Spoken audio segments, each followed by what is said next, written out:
오늘은 이제 마르다와 마리아가 표상하는 것 네 번째 시간입니다. 함께 나눌 말씀은 누가복음 10장 38절에서 42절 말씀입니다. 그들이 길 갈 때 예수께서 한 마을에 들어가심에 마르다라 이름하는 한 여자가 자기 집으로 영접하더라. 그에게 마리아라 하는 동생이 있어 주의 발치에 앉아 그의 말씀을 듣더니 마르다는 준비하는 일이 많아 마음이 분주한지라 예수께 나아가 이르되 주여 내 동생이 나 혼자 일하게 두는 것을 생각하지 아니하시나이까 그를 명하사 나를 도와주라 하소서.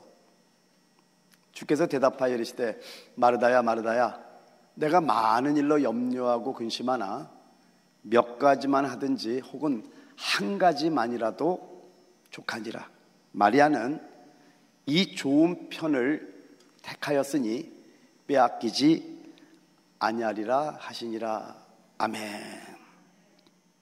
오늘 첫 번째 말씀을 시작하면서요, 저는 우리 성도님들과 이 말씀을 나누면서요, 여러분들이 말씀을 그냥 교리적으로, 그냥 관념적으로, 지식적으로 먹는 게 참 두렵습니다. 오늘 그래서 여러분에게 몇 가지 실질적인 사진을 좀 보여드릴게요. 이건 광야에 있는 성막의 모습입니다. 동쪽에는 유다, 이사갈, 스불론 지파가 진을 치고 있고, 남쪽에는 열을 볼 때 왼쪽이죠, 루벤, 시므온, 갓 지파가 진을 치고 있고요. 그리고 북쪽에는 에브라임, 므낫세, 베냐민이 진치고 있고요. 북쪽에는 단, 아셀, 납달리 지파가 진쳐있는 엄청난 그 진 속에 하나님께 11조를 드리던가 번제를 드리던가 예배를 드리려면은 저 성막으로 와야만 됐다는 거 여러분 기억하시기 바랍니다. 여기는 이제 솔로몬 성전입니다. 여러분이 보기에 저 위쪽이 동쪽입니다. 하나 더 넘기면은요, 에스겔이 본 성전의 전체 모습이 이렇게 쭉 나오는데, 그림이 좀 성전이 어떤 구조인지 좀 보입니까? 근데 정확한 구조를 좀 보여드릴게요, 다음에. 이러면 여러분, 저 맨 위에 조그맣게 되어 있는 곳이 바깥들이고요. 그리고 또 그 안이 넓은 데가 안뜰이고요. 그리고 번제땅과 물두멍이 있는 데를 성전뜰이라고 합니다. 구조가 좀 복잡해지기 시작하죠. 그리고 그 안에 성소와 지성소가 있습니다. 자, 이 그림을 보면서요, 자, 우리가 구약의 성막과 구약의 성전을 알고 있는데, 여러분이 너무나 잘 아는 말씀이 있습니다. 고린도서 3장 16절에 말씀하기를 너희는 너희가 하나님의 성전인 것과 하나님의 성령이 너희 안에 계시는 것을 알지 못하느냐라고 말씀합니다. 우리 또한 하나님의 성전이라는 걸 여러분이 알고는 있는데, 제가 오늘 말씀을 전하면서 처음에 그냥 교리적으로 관념적으로 알고 있는 거 아닌가라고 여러분을 한번 건들고 싶어요. 자, 이 그림을 보면서 한번 보죠. 여러분, 그리스도인의 생활은 성막의 상황과 같다는 걸 아셔야 된다는 겁니다. 그럼 보죠. 지금 저 성막의 그림을 놓고요, 간단하게 그림을 그려드릴게요. 여기가 동쪽이고요, 여기 서쪽이고요, 여기 남쪽이고요, 여기 북쪽입니다. 동쪽에서 들어가면 번제단이 있죠. 그리고 앞에 물두멍이 있습니다. 그리고 남쪽에 7근 등대가 있고요. 그 다음에 진섭에 떡상이 있고요, 분향단이 있고, 지성소 안에 보면은 두 그릇 펼치기는 언약궤가 있어요. 자, 근데 너희가 하나님의 성전인 것과 우리가 하나님의 성전이래요. 그럼 우리의 구조를 보면은요, 사람은 세 구조로 되어 있습니다. 영과 혼과 몸으로 되어 있다는 거예요. Spirit, Soul, Body. 그럼 보세요. 이 몸은 바깥들과 연결됩니다. 혼은 성소와 연결됩니다. 영은 지성소와 연결되고 있다는 거예요. 근데 여러분 한번 보죠. 바깥들의 모습을 보자라는 거예요. 바깥들의 휘장이 있는데 천막으로 적게 지금 그림을 보여주고, 여러분 저 휘장은 열렸다 닫혔다 팔락팔락. 왜요? 장정만 60만이라고 했어요. 수많은 사람이 제사를 드립니다. 그러면 이 바깥들의 모습은 엄청나게 바쁜 모습을 볼 수 있다는 거예요. 그리고 시끌벅적. 왜요?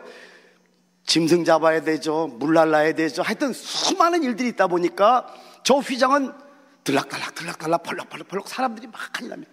무슨 말이에요? 우리 몸은 바빠야 된다는 거예요. 여러분의 몸은 마르다처럼 바쁘게 움직여야 된다는 겁니다. 그러나 가장 깊은 곳의 영, 지성소의 가장 깊은 데 영은 아주 조용합니다.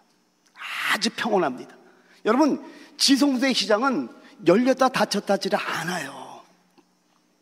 우리 그리스도인의 생활은 성막의 상황과 같다라는 걸 여러분 아셔야 된다는 겁니다.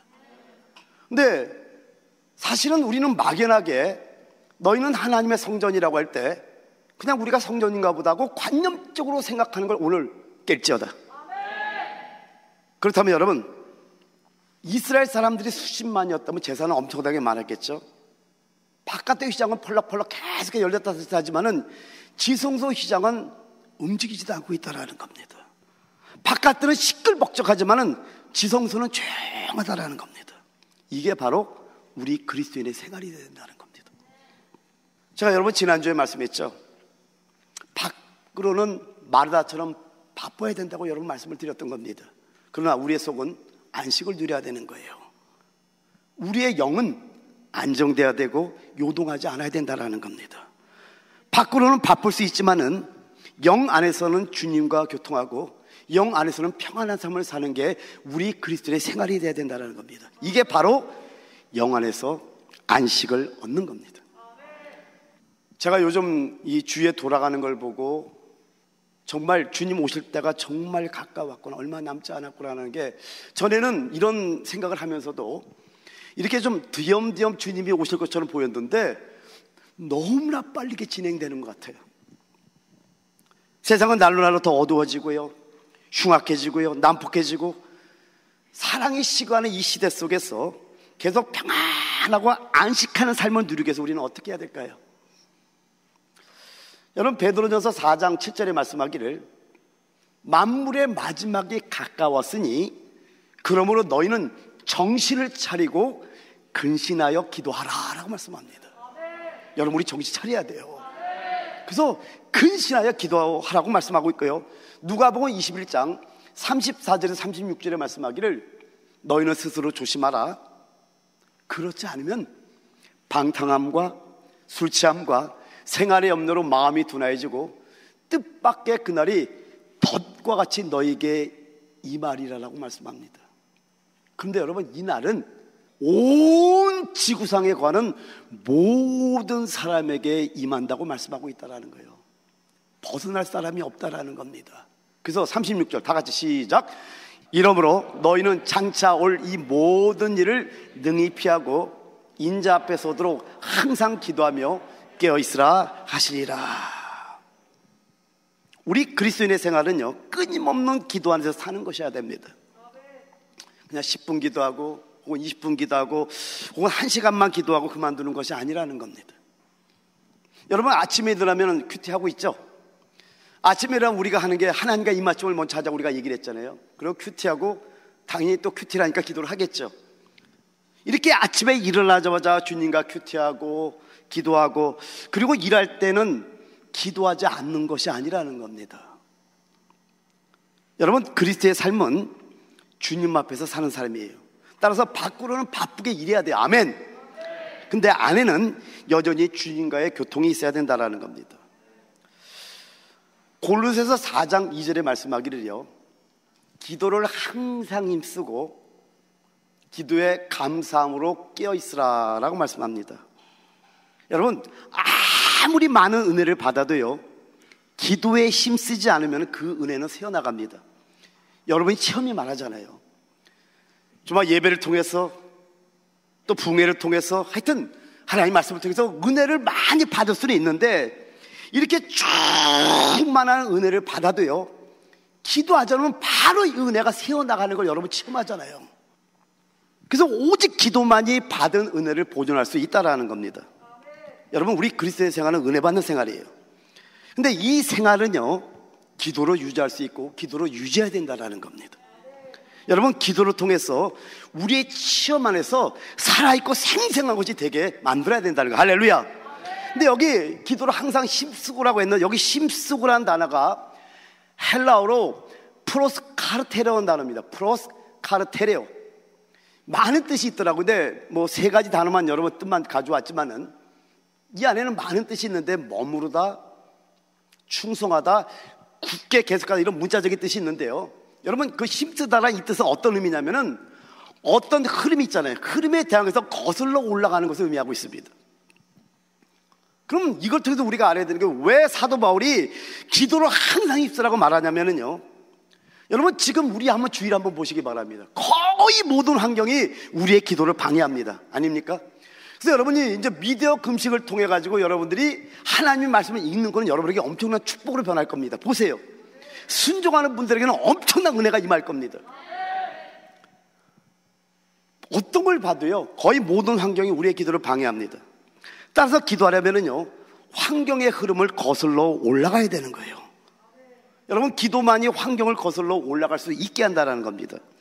근데 여기 보니까 기도에 힘쓸 뿐만 아니라 뭐라고 얘기를 하죠? 깨어 있어야 된다고 말씀하고 있다는 겁니다.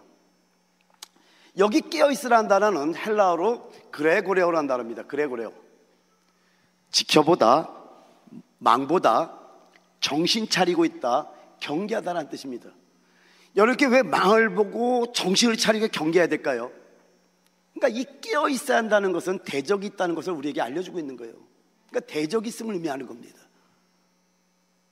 여러분, 여기는 적진이라니까요.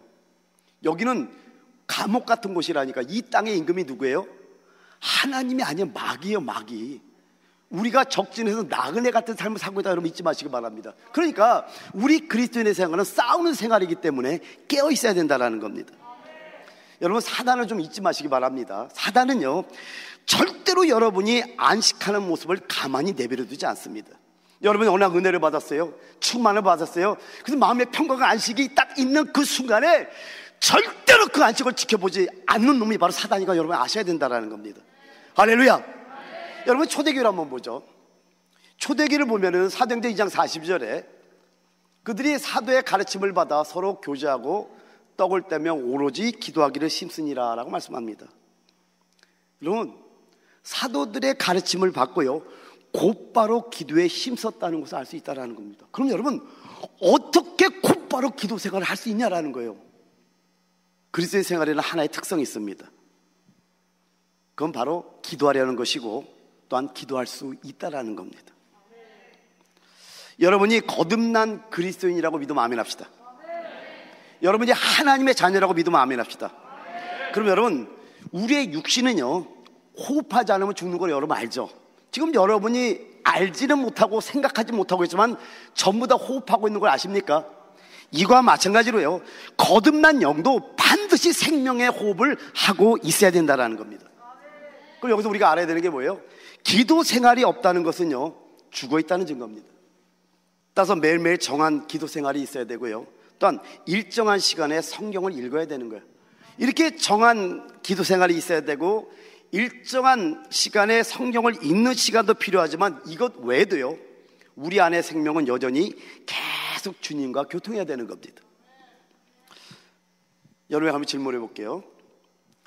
여러분의 삶의 생동감이 이렇게 넘치고 싶지 않습니까? 뭐 여러분의 삶 좀 활력이 좀 넘치고 에너지가 좀 넘치고 싶지 않으세요? 근데 여러분, 그런 능력은 어디에서부터 나오냐면은요, 아까 지성소 가장 깊은 영 안에서요, 하나님과의 교통에서부터 나오기 시작합니다. 희한합니다. 밖에 엄청난 일이 벌어져도요, 영 안에서 하나님과 교통하면은요, 와, 삶이 막 활력이 넘치고 생기가 넘치고 에너지가 넘치고 막 힘이 넘치는 걸 저는 체험하고 있습니다. 여러분, 성막 가장 깊은 곳이 어디죠? 근데 여러분, 지성소를 보면은요, 거기는 진설벽도 없습니다. 분향단도 없습니다. 그죠? 금등대도 없어요. 근데 여러분, 그 지성소는요, 성막 안의 모든 행동을 지배한다라는 겁니다. 따라서 우리가 지성소 안에서 생활하면은요, 모든 환경을 지배할 수 있는 겁니다. 여러분이 지성소 안에 생활, 즉 영원에서 생활을 하게 되면은요, 밖의 환경이 우리를 만질 수 없게 되는 겁니다.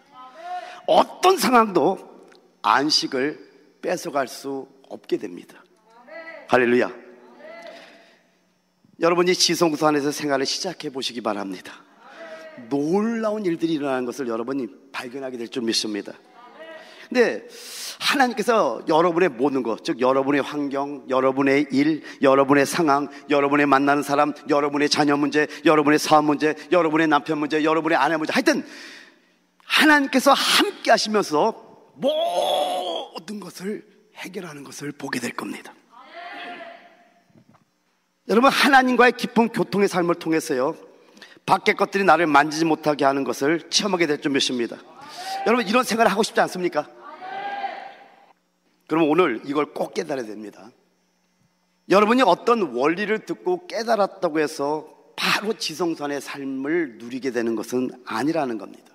마태복음 13장을 보게 되면요, 지금 마태복음 13장 어떤 내용이냐면은 바닷가에 모여든 큰 무리에게 우리 주님께서 비유로 여러 가지를 말씀하는 장면이 나오는데, 근데 마태복음 13장 5절에서 6절 말씀은 말씀을 받는 사람의 마음 상태를 말해주는 겁니다. 따라합니다. 마음 상태.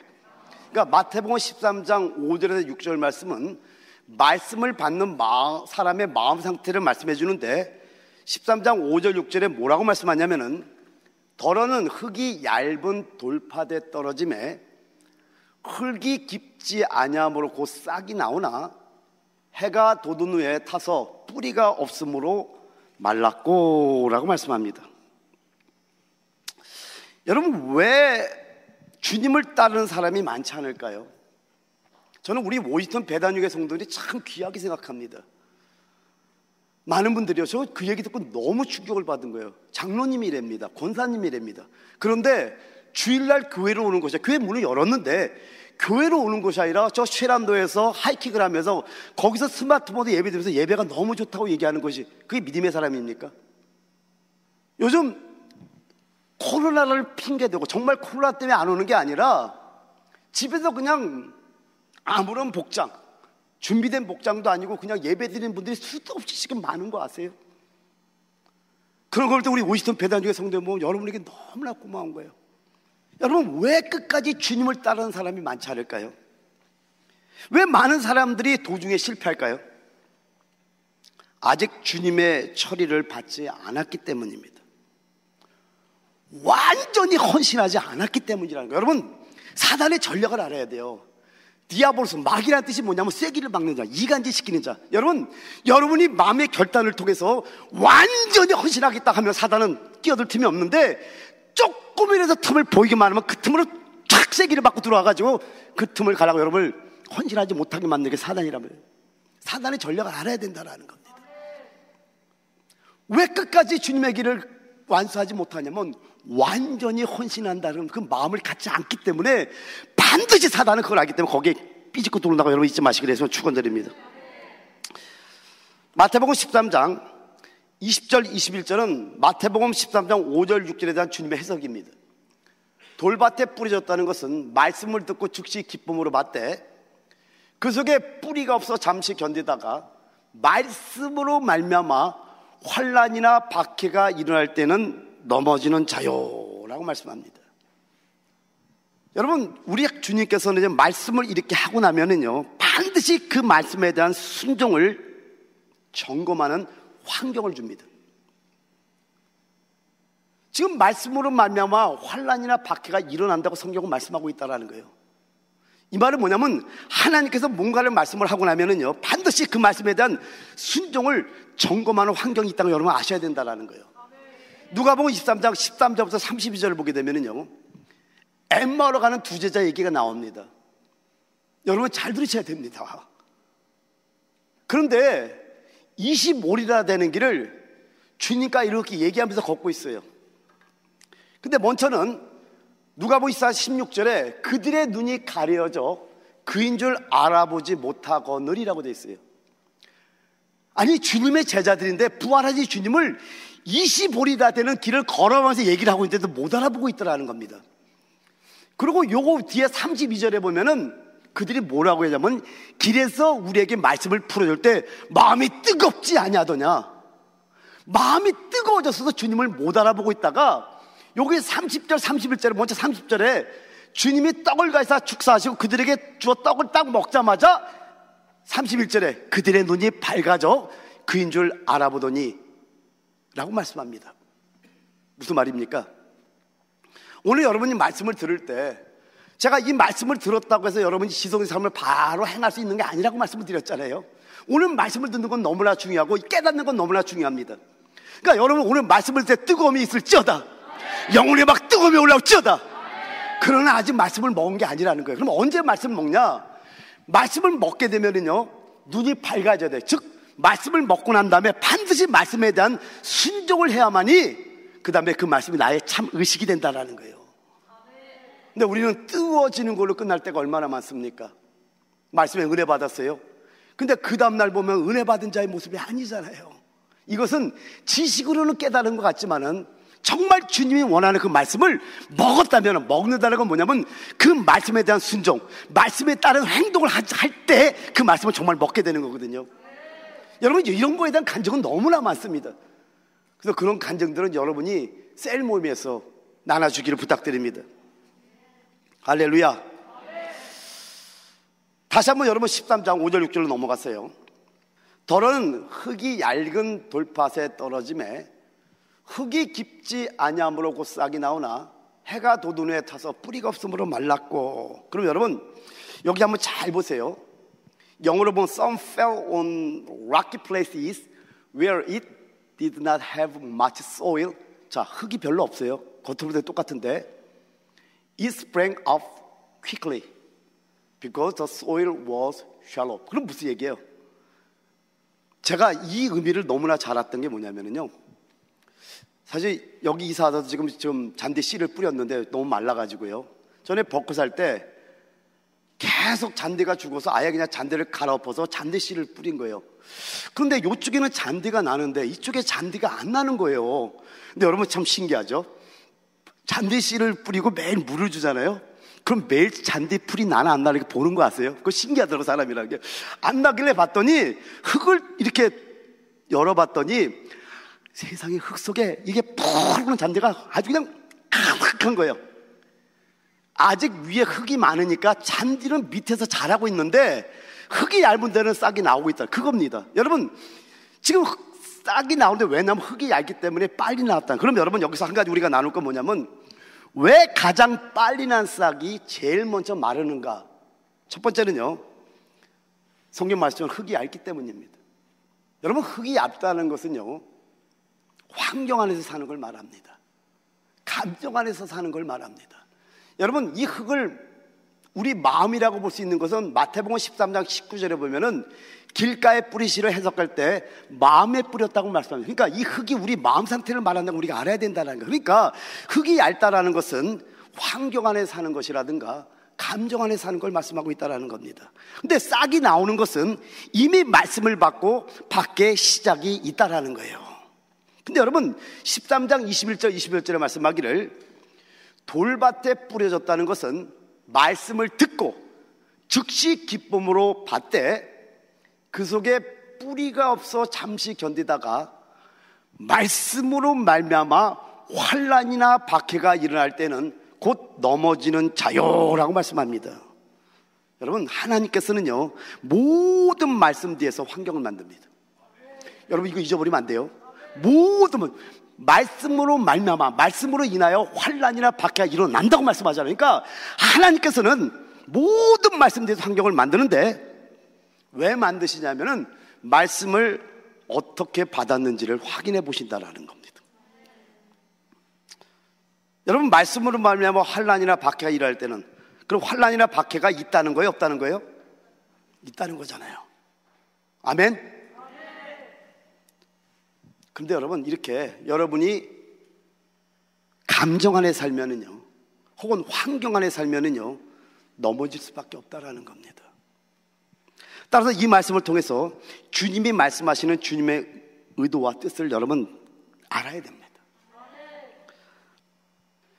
뜨거운 햇빛은 하나님의 큰 사랑임을 생각해 보셨어요? 이거는 세월이 지난 다음에 제가 깨달았던 겁니다. 많은 환난과 박해와 고난 속에서 처음에는 잘 이해를 못했었어요. 너무 고통스러우니까. 쉽게 이렇게 얘기를 해볼까요? 여러분, 전기세도 내야 되잖아요. 수도세도 내야 되잖아요. 가스도 넣어야 되잖아요. 많은 미국에 살면 여러분 물질은 반드시 필요하죠. 하나님께서 돈을 다 걷어가시고 자녀들은 자라고 있고 아무것도 없을 때 여러분 그 느낌 여러분 아시잖아요. 어떡하죠? 하나님 살려주세요, 하나님 도와주세요 기도할 수밖에 없잖아요. 그러니까 그냥 주님께 기도는 많이 했던 것 같은데 그 당시에는 잘 이해를 못했죠. 왜요? 근데 점점 환난과 박해와 고난과 어려움이 올 때, 이 뜨거운 햇빛 같은 환난이 올 때 나는 계속해서 뿌리를 주님께 내리고 있는 걸 발견하게 된 거예요. 아, 이거였구나. 그러니까 그때는 몰랐는데 지나고 보니까 내가 그리스도 안에 깊이 들어와 있네. 여러분, 그런 환난을 통해 가서 이 광야가 여러분 힘든 것 같아서, 광야만큼 주님을 누리는 곳이 없다니까요. 먹을 것도 없습니다, 물도 없습니다, 아무것도 없는 것 같아. 하늘에서 만나를 내리고 반석을 쳐서 물을 내는 게 하나님의 역사라는 거예요. 그렇기 때문에 이런 환난의 환경을 통해서 뜨거운 햇빛 속에서 감당할 수 없는 삶 속에서 주님께 기도하다 보니까 어느 날 뿌리가 깊이 내리는데요. 여러분, 사우디아라비아에서 일했던 목사님이 간증했던 얘기가 있습니다. 5cm밖에 안 되는 풀이에요. 잡초예요. 근데 그 뿌리가 20m가 넘더래요. 여러분, 사막에 있는 종려나무 팜트리는요, 긴 거는 1m에서 1km에서 2km까지 된답니다. 상상이 100m가 아니라 1km에서 2km까지 되는 뿌리가 있다는 거예요. 저도 놀랐어요. 왜요? 그렇게 뿌리를 내지 않으면 그 햇빛에 말라 죽을 수밖에 때문에 계속해서 뿌리를 내리듯이, 여러분, 뜨거운 햇빛은 하나님의 큰 사랑인 거예요. 뿌리가 깊이 그리스도 안에 뿌리 내도록 하시는 주님의 사랑인 거 있지 않나요? 여러분들에게 축원드립니다. 그래서 여러분, 깊은 사람은요, 환경이나 느낌을 따라 살지 않고요, 주 안에 거하는 삶을 살게 되는 겁니다. 환경대의 역사진 하나님을 볼 줄 아는 거예요. 여러분, 우리가 잘 아는 요셉이 어떻습니까? 창세기 37장에 보면은요, 17살 때 형들에게 애굽으로 팔려가잖아요. 아버지가 형들이 어땠나 보러 가서 세겜으로 갔다 도단으로 갔는데 형들이 팔아먹네. 형들의 입장도 저는 이해가 되더라고요. 왜요? 아버지가 요셉만 사랑해, 저놈한테만 채색 옷 입혀, 우리는 미워하는 것 같아. 시기가 올라왔는데 애굽으로 팔았는데 보디발의 집에 팔려갑니다. 근데 행정사무를 다 가정총무로 요셉에게 또 맡기네. 근데 요셉이 하는 곳마다 잘 되는 거예요. 그런데 거기서 보디발의 아내가 유혹하기 시작합니다. 매일 같이 동침하자고 유혹합니다. 나는 하나님께 득죄할 수 없습니다. 가중재반은 다 맡겼지만은 주인께서 그 아내만은 금했기 때문에 저는 어찌할 수 없습니다 하고 겉옷을 벗겨놓고 도망갔잖아요. 얼마나 거룩합니까? 얼마나 선합니까? 얼마나 아름답습니까? 그런데 간 곳이 어디냐면 감옥으로 가고 있더라는 거예요. 근데 여러분, 요셉이 17세에 팔려갔어요. 30세에 애굽의 총리가 되고 있더라는 겁니다. 감옥에 가서 누굴 만나냐면 술 맡은 관원장을 만나요. 황영대의 역사하시는 하나님을 모르면은요, 하나님, 내가 하나님께 거룩함을 지켰는데 왜 나를 감옥에 집어넣습니까? 여러분 아닙니까? 여러분이 깊은 사람이 돼야 되는 이유가 바로 이거예요.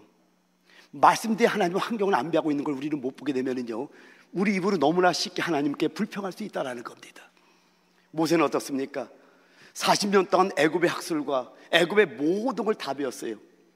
40년에 차서 어머니가 요게벳이 유모였기 때문에 내가 하나님의 선민임을 알고 자랐잖아요. 그러니까 애굽 백성부터 우리 이스라엘 백성 구원하겠다는 그 자기의 열심으로 했는데 결과가 뭐예요? 미디안 과거로 쫓겨났다니까요. 여러분, 애굽의 왕자였었어요. 이 말은 뭐냐면 가장 부유함과 가장 좋은 걸 다 누렸던 자입니다. 그리고 가장 귀한 학문을 다 배웠던 자입니다. 40년 동안 여러분 하루, 이틀, 1년, 2년 한번 생각해 보세요. 40년 동안 듣는 건 양 울음소리밖에 들은 게 없어요. 음메. 그리고 여기도 다녀보고 저기도 다녀보고 이제 풀을 뜯으러 다니다 간 곳이다. 마지막에 출애굽기 3장에 보면은 호렙산으로 가게 됩니다. 근데 호렙산을 성경에서는 광야 서편이라고 말하는데, 광야 서편은 광야의 뒤편입니다. 환경 뒤에 하나님이 부르고 있다라는 거예요. 거기를 갔는데 모세야, 네 발에서 신을 벗으라고 말합니다. 네가 선 곳은 거룩한 땅이라. 그리고 지팡이를 던져보라 그랬더니 그 자기가 의지했던 지팡이가 뱀으로 변합니다. 하나님께서는 꼬리를 잡으라고 말씀해요. 이 말은 뭡니까? 하나님의 방법으로 돌려잡으라는 겁니다. 그 지팡이가 능력의 지팡이로 바뀌는데요. 그리고 하나님께서 뭐라 그러죠? 내 백성을 이곳으로 인도하라 그러잖아요. 그럼 여러분 보세요. 40년 동안 모세 입장에서 한번 생각해 보자 이거예요. 내 인생이 뭐야? 뭐 그런 생각도 하고 좌절됐을 것이고, 맨날 보면은 광야에 양들 울음소리밖에 안 들려요. 그런데 40년 동안에 미디안 광야의 전문가가 된 거예요. 미디안 광야는 모세만큼 아는 사람이 없는 거예요. 근데요, 모르잖아요. 시간이 지날 때까지는 모르잖아요. 우리가 너무나 이렇게 사는 거예요. 근데 하나님의 훈련의 시간이 딱 차니까 광야에서 번 호렙산에서, 즉 환경의 뒤편에서 모세를 부르는 거예요. 여러분, 오늘 여러분 여기 와 있는 게 환경의 뒤편에서 오늘 여러분을 여기 부르신 걸 믿으시기 바랍니다. 그럼 여러분에게 한번 질문합니다. 주님이 어느 날 여러분이 원치 않는 곳으로 인도할 때 완전히 헌신하지 않으면 못 간다니까요. 오늘 그래서 이런 것들을 아셔야 되는 겁니다. 아멘. 오늘 결단합시다. 오늘 찬양처럼 내 모든 것을 주님께 쏟겠습니다. 붓겠습니다. 고백한 여러분에게서 축원드립니다. 자, 그럼 왜 가장 빨리나 싹이 제일 먼저 마른가? 두 번째요, 뿌리가 없기 때문에 그렇습니다. 여러분, 줄기는요 밖에 보이는 생명입니다. 뿌리는 감추인 보이지 않는 생명이 뿌리입니다. 그래서 뿌리는 감추인 비밀스러운 생활을 상징합니다. 우리가 마르다와 마리아가 표상하는 거 지금 말씀을 나누고 있는데, 마르다는요 보이는 생명을 표상합니다. 그리고 마리아는 감추인 생명을 표상합니다. 여러분 보세요.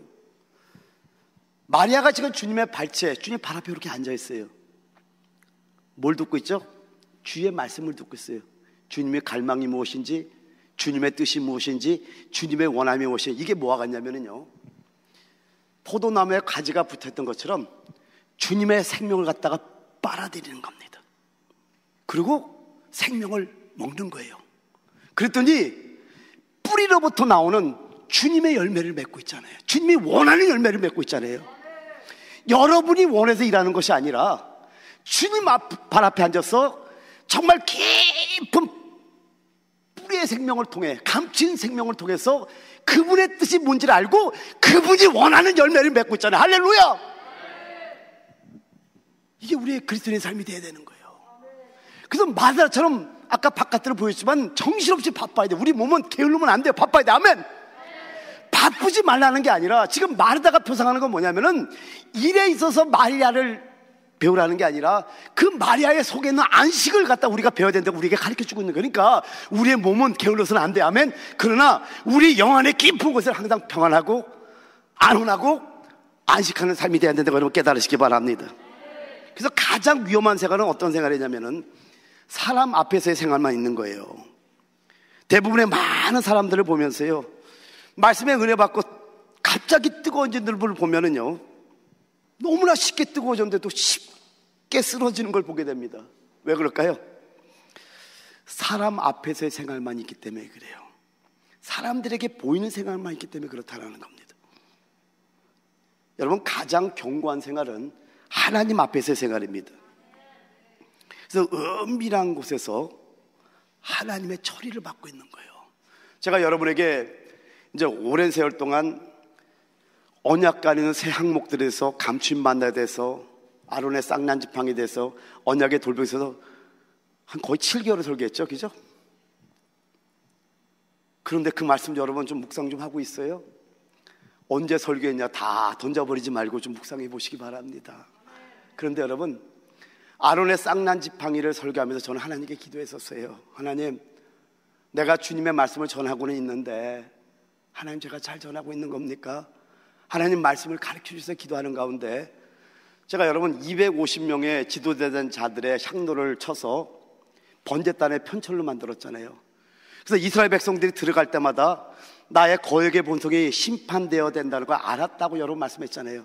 여러분 교회 들어올 때 여러분 그 생각하고 들어오시고 있습니까? 하셔야 됩니다.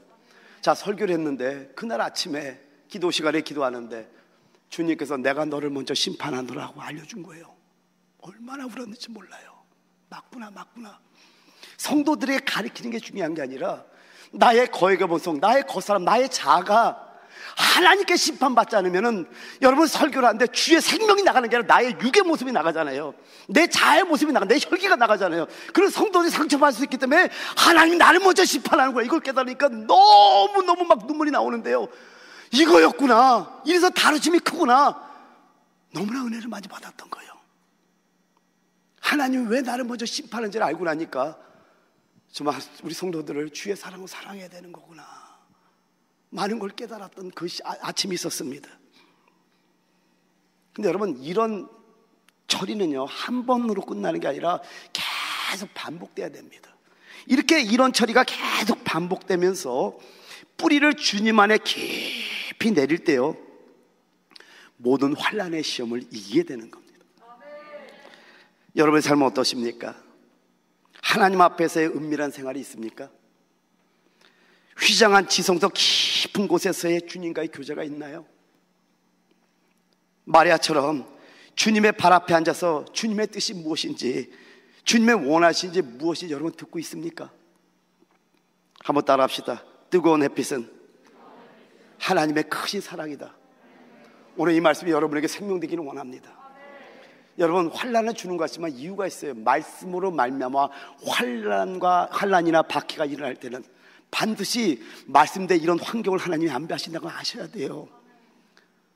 근데 여러분 놀랍죠? 환난인 것 같은데 어느 날 보니까 내가 깊이 그리스도 안에 뿌리 박음으로 말미암아 이제 웬만한 환난 갖고 웃는 거예요. 이까지 더위, 이까지 추위, 이까지 비바람, 이까지 눈보라. 너무나 자유한 겁니다. 말씀으로 말미암아 환난이나 박해가 일어날 때는 여러분 환난과 고난의 뜨거운 햇빛이 내리쬐을 때는요 그리스도께 뿌리를 깊이 내리는 겁니다. 여러분 뿌리를 깊이 내리면은요 그것이 더위든 추위든 바람이든 설이든 어떤 환난과 고난이 와도 절대 쓰러지지 않을 줄 믿습니다. 왜 가장 빨리 난 싹이 제일 먼저 마르고 세 번째요 흙 아래 뭐가 있죠? 돌이 있기 때문이라는 겁니다. 오늘 여러분 이걸 처리하셔야 돼요. 첫 번째는 흙이 얇기 때문이고요 두 번째는 뿌리가 없기 때문이고 세 번째는 흙 아래 돌이 있는데 여러분 겉으로 볼 때는 다른 밭과 다른 것이 없다니까. 옆에 사람 보세요. 다 똑같아요. 다 다른 게 없어요. 그런데 흙 아래 뭐가 있다고요? 돌이 있다라는 겁니다. 흙 밑은 다르다라는 거예요. 돌은요 먼저는 완고한 마음을 뜻합니다. 따라합니다. 완고한 마음. 히브리서 3장 15절에 말씀하기를 성경에 일렀을 때 오늘 너희가 그의 음성을 듣거든 경노하게 하시던 것 같이 너희 마음을 완고하게 하지 말라 하였으니. 그러면 이 완고한 마음이 왜 위험할까요? 사무엘상 15장 23절에 말씀하기를 이는 거역하는 것은 점치는 죄와 같고 여러분이 시작 완고한 것은 사신 우상에게 절하는 죄와 같음이라. 완고한 것은 사단을 숭배하는 것 같다고 말씀합니다. 그렇게 무서운 겁니다. 여러분 고난도요 두 가지 고난의 차이가 좀 있더라고요. 한 가지는 십자가의 고난이 있는가 하면은 한 가지는 세상의 고난입니다. 여러분 세상에서 고난받은 분들 보세요. 굉장히 강합니다. 굉장히 강력합니다. 굉장히 완고합니다. 그분 한번 건드렸다면 큰일 납니다. 이게 세상의 고난입니다. 근데 십자가 고난은 어떻죠? 저는 십자가의 고난을 겪었잖아요. 신기하죠? 거칠은 마음이 온유한 마음으로 바뀝니다. 부드러워집니다. 흐물합니다. 겉사람이 다 찢어진 모습처럼 주님의 뜻이 무엇인지를 따라가고 있더라고요. 아 그렇구나. 그 때문에 여러분 믿음의 선배들 한번 보시기 바랍니다. 십자가의 다루심을 통한 그분들을 보면은요 저는 아직도 그날을 잊지를 못해요. 북한석기 통일을 위해서 전국사회연합회 1회 회장으로 하면서 대학생협회 회장이다 보니까 신학생들만이 갈 수 있는 전도특공대 훈련을 따라갈 수 있었을 때, 마산에 갔을 때 마산 기도원에서 대표기도하는 그 기도원 원장님 누군지도 몰라요. 그냥 올라와서 요만한 분이 와서 기도합시다. 아버지. 모든 신학생이 떼굴떼굴 다 우는 거예요. 너무나 눈물에서 저는 눈을 뜨게 됐던 거예요. 그랬더니 저만 우는 게 아니라 그분은 아버지 한마디 했는데 다 눈물바다가 되는 거예요. 이건 뭐지? 저는 평생에 이건 미스터리로 남아있어요. 얼마나 연단을 받고 얼마나 고난을 받고 얼마나 주님과 깊은 교제를 했으면은 아버지 한마디 했는데 모든 신학생들이 다 울고 있냐는 거예요. 거기 눈물바다가 됐거든요. 이런 거구나. 여러분, 십자가의 다루심을 받은 분들을 보면은요, 너무나 귀합니다. 그런데 나이가 들고 소리 내기도 힘들고 겉사람이 너무나 후패된 믿음의 선배님들 한번 보세요. 무릎도 꿇을 수 없는 관절에 문제가 있는 분들 한번 보세요. 신기하죠? 그런 목사님들이나 믿음의 선배님들을 보면은 그냥 아버지 하면은 주님께서 알았다 하고 응답하잖아요. 십자가의 다루심이에요. 십자가의 다름을 받으면 받을수록 우리는 겸손해지고 온유해지고 주님의 마음을 알다 보니까 여기서 생명과 사랑이 나가게 역사한다는 겁니다. 그래서 아직 하나님에 의해 깨지지 않은 분들은요, 뿌리 깊은 사람이 될 수 없는 거예요. 주님의 다루심을 두려워하는 여러분에게 축원드립니다. 또한 이 돌은요, 드러나지 않은 죄들, 감추인 죄들을 뜻합니다. 죄가 있는 한은 뿌리는 깊어질 수 없어요. 여러분이 감추인 죄들이 있다면 그 죄가 여러분을 계속해서 끌어내린단 말이에요. 여기 예배 때는 뜨거워 보이죠. 왜? 여기 바깥들이거든요. 근데 여러분 지성소 가장 깊은 골방에서 여러분 모습을 보셔야 돼요. 아멘. 할렐루야. 우리 한번 찬양한 다음에 기도 한번 하기를 원합니다. 오늘 이 찬양처럼 내 삶을 하나님 깨뜨리겠습니다, 내 삶을 주님께 붓겠습니다 고백하는 마음으로 찬양하고 우리 기도하기를 원합니다.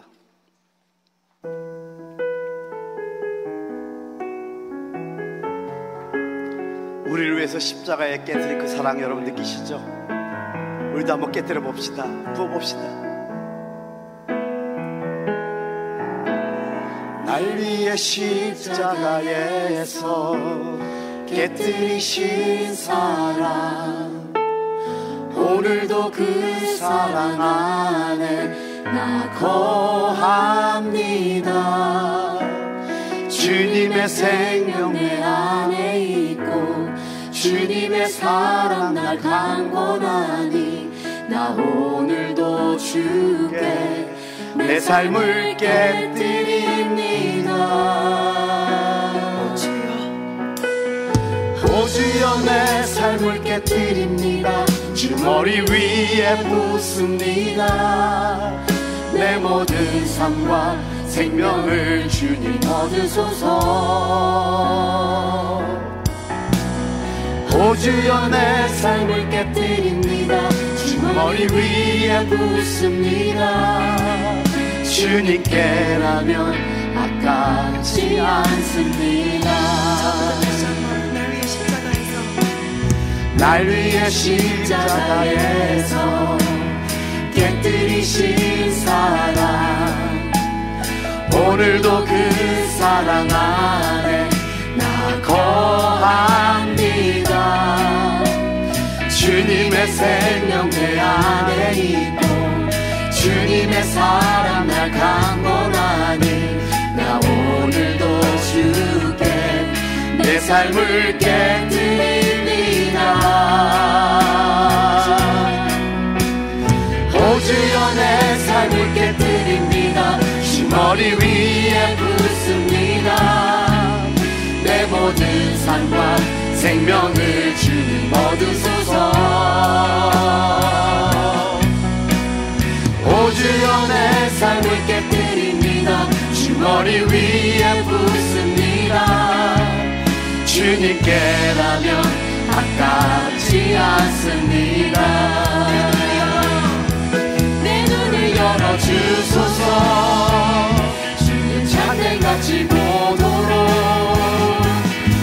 앞에 계신 주님과 비할 것은 없습니다. 내 손에 남은 것 없이 아낌없이 다 드립니다. 주님 한 분만을 위하여 한 방울도 남김없이 한 방울도 남김없이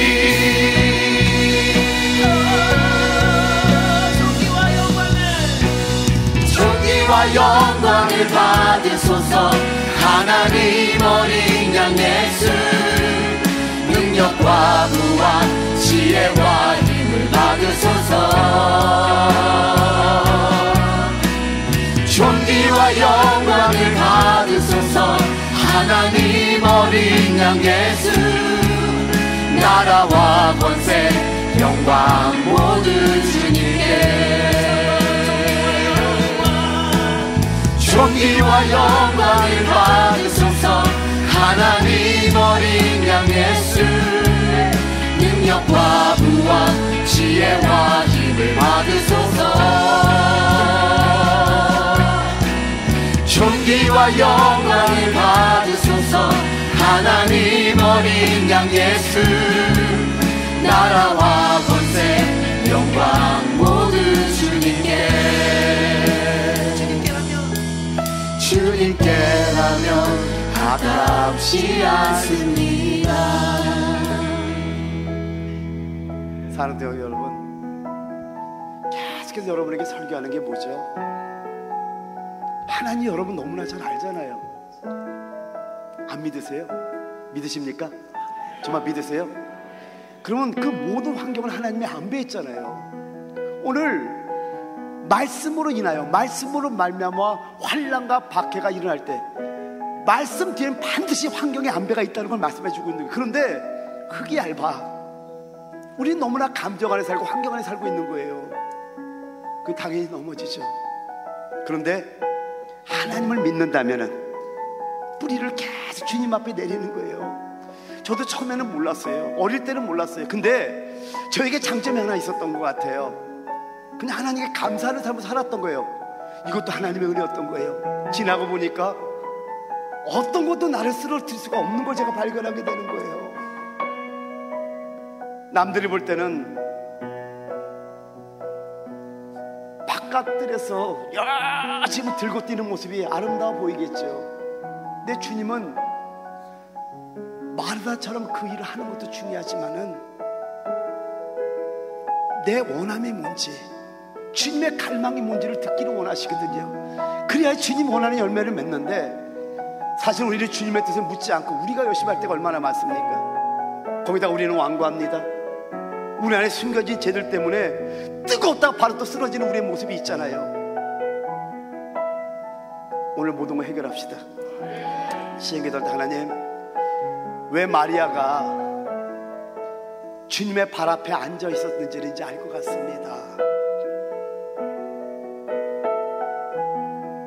하나님, 이제 나 주님께 뿌리 내릴게요. 완전히 헌신한다는 마음을 갖지 않으면은 사단은 반드시 그 틈으로 들어가 여러분을 절대로 쓰러뜨릴 거예요. 그러니까 오늘 결단하세요. 한 방울도 남김없이 다 불 테니까, 내 참 신랑 된 예수님께 다 불 테니까 하나 이제 날 인도해달라고 우리 주의 이름 한번 부르기도 합니다.